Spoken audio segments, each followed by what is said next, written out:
오늘 하나님께서 주시는 말씀은 여호수아 6장 8절에서 12절 말씀입니다. 여호수아가 백성에게 명령한 대로 제각기 수장뿔 나팔을 든 7 제사장은 주님 앞에서 행군하며 나팔을 불었고 주님의 언약궤는 그 뒤를 따랐다.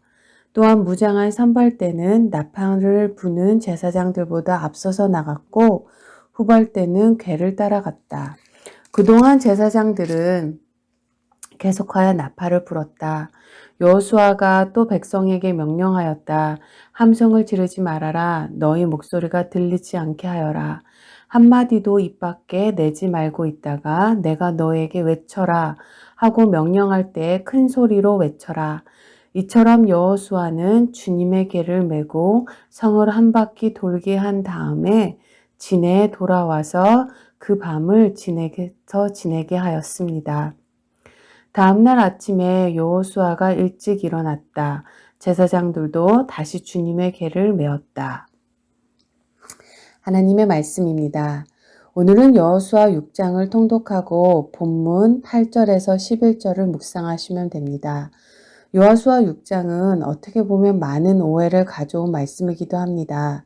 그 중에 한 가지는 이 본문을 적극적인 사고방식을 가르치는 말씀으로 해석해 온 것입니다. 그래서 많은 목회자들이여 이 말씀을 근거로 할 수 있다는 정신으로 무장하면 불가능한 일이 없다고 가르쳐 왔어요. 그런 분들은 주로 여호수아의 믿음을 강조하고 그 믿음을 본받아야 한다고 설교합니다. 물론 여호수아의 믿음은 본받을 만합니다. 그렇지만 그 믿음은 소위 사회에서 말하는 적극적인 사고방식이나 긍정적인 사고방식으로 할 수 있다 하는 정신과는 분명히 다르다는 것을 우리가 알아야 해요. 물론 그렇게 생각하는 것이 완전히 잘못되었다고 말할 수는 없겠지만 그런 해석이나 적용이 성경이 강조하는 포인트가 아닌 것만은 분명하다는 것을 알라는 것입니다.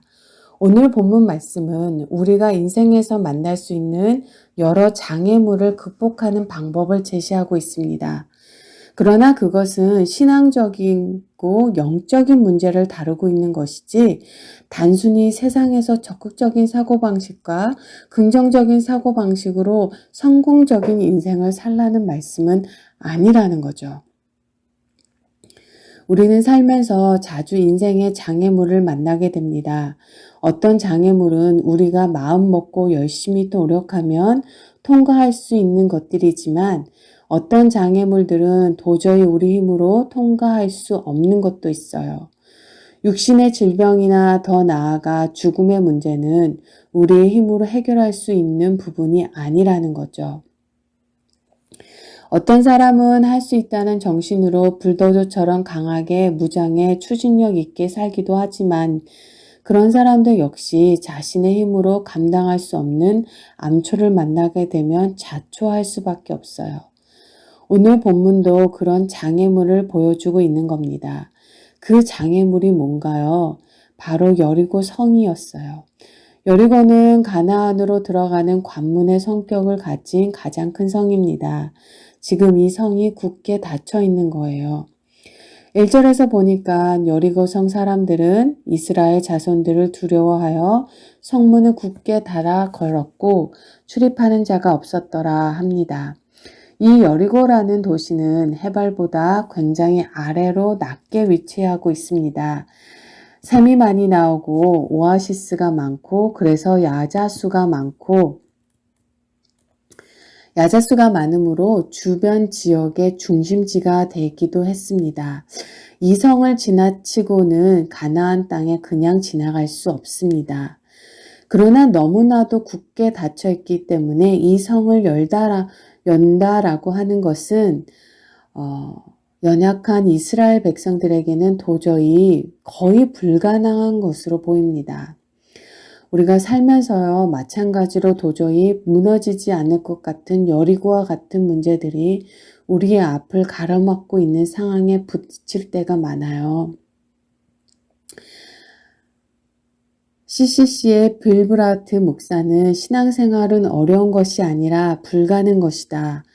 이렇게 말한 정도로 내 힘으로 어려운 것이 아니라 아예 근본적으로 불가능한 일이 있다는 것입니다.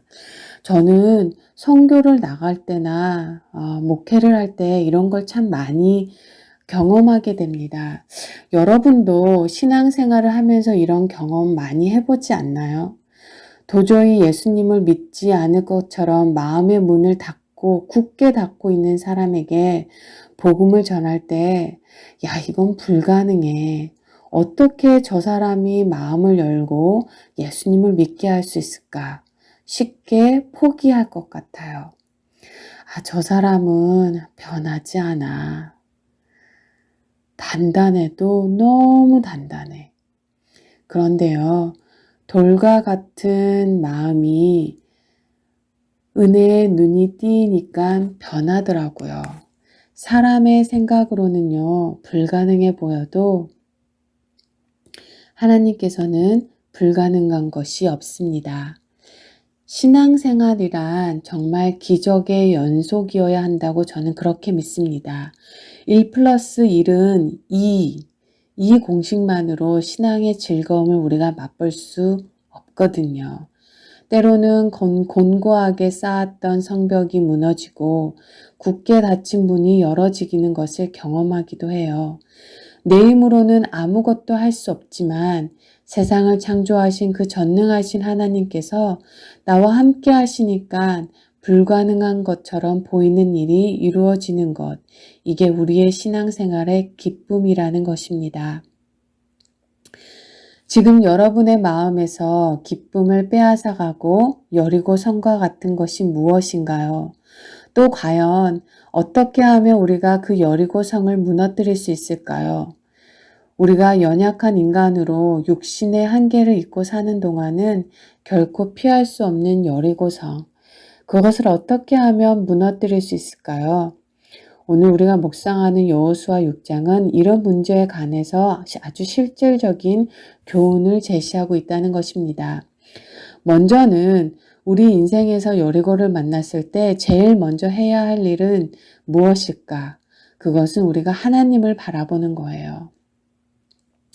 굳게 닫힌 여리고성 앞에 서 있는 이스라엘 백성들에게 하나님이 명령하고 있는 것이 무엇입니까? 오늘 묵상 9절 앞쪽 3절에서 5절까지 보면 먼저는 모든 군사들에게 매일 성을 한 바퀴씩 돌라고 명하세요. 제사장들은 나팔을 잡고 언약궤 앞에서 행군하라고 합니다. 그리고 제7번째 마지막 날에 성을 7번 돌라는 것입니다. 그리고 제사장들이 나팔을 불며 모든 백성들이 다 함께 함성을 지르라고 말합니다. 지금 전쟁 중인데 상식적으로는 납득할 수 없는 그런 이야기라 아닌가요? 그리고 여리고 성의 주위를 매일 한 바퀴씩 돌고 마지막 날에는 7바퀴를 돌라고 명령하신 것을 자세히 주의해서 보면 그 속에는 담겨져 있는 의미가 있어요. 먼저 본문에서는 행군에 관한 말씀을 주의해서 보면 그 행군의 중심에 뭐가 있나요? 바로 언약궤가 있습니다. 13절은 이 모든 상황을 잘 종합해서 보여주고 있는데요. 언약궤를 중심으로 앞뒤에 제사장들과 군인들이 나열해서 행군을 합니다. 언약궤는 하나님께서 그들 가운데 임재해 계신다는 뜻이에요.